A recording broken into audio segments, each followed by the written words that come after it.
মহিলা খুনের ঘটনায় মামলা করতে দেওয়া হচ্ছে না, প্রতিনিয়ত হুমকি প্রদান সহ এক প্রকার বাড়িতে গৃহবন্দী করে রাখছে অভিযুক্ত সহ এলাকার কিছু শাসক দল নামধারী দুষ্কৃতিকারীরা। প্রকাশ্যে 50 বছর বয়সী এক মহিলাকে খুন করে এলাকার 3 দুষ্কৃতিকারী। অভিযুক্তদের বাঁচাতে মরিয়া হয়ে উঠেছে শাসক দল নামধারী কিছু নেতা। জানা গিয়েছে গত সোমবার উদয়পুর আরকেপুর থানার অন্তর্গত রাজনগর বড়টিলা এলাকার আলেকা বিবির এক ছেলেকে নিয়ে এলাকায় এক মীমাংসা সভা বসে। এলাকার কিছু মাতব্বর সহ শাসক দলীয় নেতৃত্বরা এই বিচার সভার নাম করে আলেকা বিবির ছেলেকে মারধর শুরু করে বেশ কয়েকজন মিলে।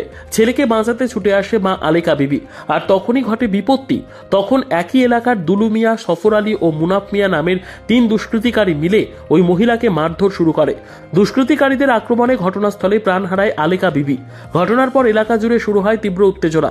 3 অভিযুক্তকে বাঁচাতে যখন মরিয়া হয়ে ওঠে এলাকার কিছু শাসক দল নামধারী নেতারা, মৃত আলেকা বিবির 2 ছেলে সহ পরিবারের লোকজনদের বিভিন্নভাবে হুমকি প্রদান করতে থাকে থানায় মামলা না করার জন্য। পরে আলেকা বিবিকে উদয়পুর হাসপাতালে নিয়ে গেলে হাসপাতালের চিকিৎসকরা তাকে মৃত বলে ঘোষণা করে। পরে আলেকা বিবির মৃতদেহ ময়না তদন্তের পর ওনার পরিবারের লোকজনদের হাতে তুলে দেয়। এদিকে ওই মহিলার পরিবারের লোকজনদেরকে থানায় মামলা না করার জন্য বারবার হুমকি প্রদান সহ এক প্রকার গৃহবন্দী করে রেখেছে এলাকার কিছু শাসক দল নামধারী নেতারা। শুক্রবার সন্ধ্যায় সাংবাদিকদের ক্যামেরার মুখোমুখি হয়ে আলেকা বিবির 2 ছেলে গোটা ঘটনাটি বিস্তারিতভাবে তুলে ধরতে গিয়ে জানিয়েছেন তারা অভিযুক্তদের নাম দান নিয়ে থানায় মামলা করতে প্রস্তুত, কিন্তু এলাকার নামধারী নেতাদের ভয়ে তারা বাড়ি থেকে থানার উদ্দেশ্যে বের হতে পারছে না। এই ঘটনায় তারা অভিযুক্তদের দৃষ্টান্তমূলক শাস্তির দাবি জানাচ্ছে।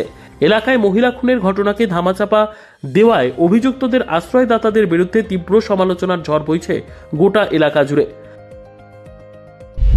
কি ছিল দাদা ঘটনা হয়েছে আমরা মসজিদে এদিকে বিচার বয়েছিল। কবে বিচার বয়েছে? 1 তারিখ বিচার বয়েছিল। বিচারের মধ্যে আমার ওটা হয়েছে। তারপরে আমি গেলাম, যাওয়ার পরে তারা বিচারের ভিতরে কমিটির লোক আসলে ভিতরে প্রায় 30 জনের মতো, বাইরে আসলে প্রায় 10-12 জন। তার মধ্যে থেকে 3 জন আমারে মারতাছে বাইরে। তারপর আমার মা আমার বাঁচানোর লেগে যায় আঞ্জা করে ধরছে। আচ্ছা, আমার মা ঘুষি লাথি খাইছে, খাইয়া আমার মা জায়গাত পড়ছে, জায়গাতে মেরেছে। তারপর হসপিটালে কবে মারা গেছে? এটা মারা গেছে 1 তারিখ। 1 তারিখ না 2 তারিখ? গত সোমবারে। কি না জায়গাত পড়ছে আর স্টপ করছে বলে লগে লগে নিছি হসপিটাল, লগে লগে ডেড মারা গেছে। মা ঘুষি খাইছে, লাথি খাইছে। নাম কি আসলো আপনার মা? আলেকা বিবি। বয়সটা কত ছিল? আমার 58 বছর। তো মানে আপনারা পুলিশে কমপ্লেইন করছিলেন?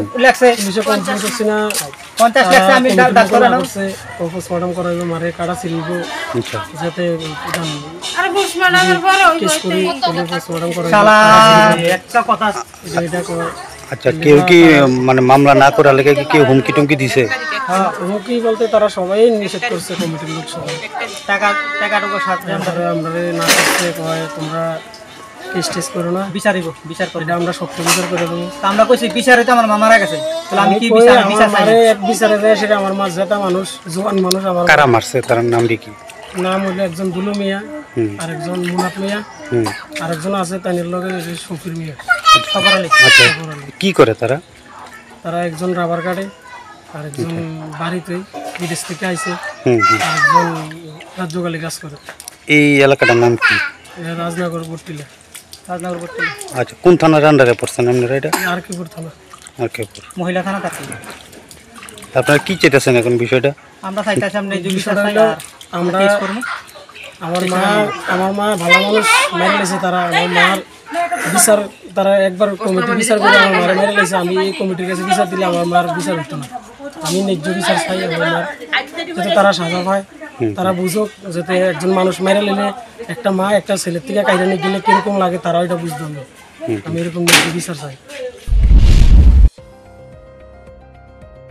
নিজস্ব প্রতিনিধির রিপোর্ট, দুরন্ত টিভি।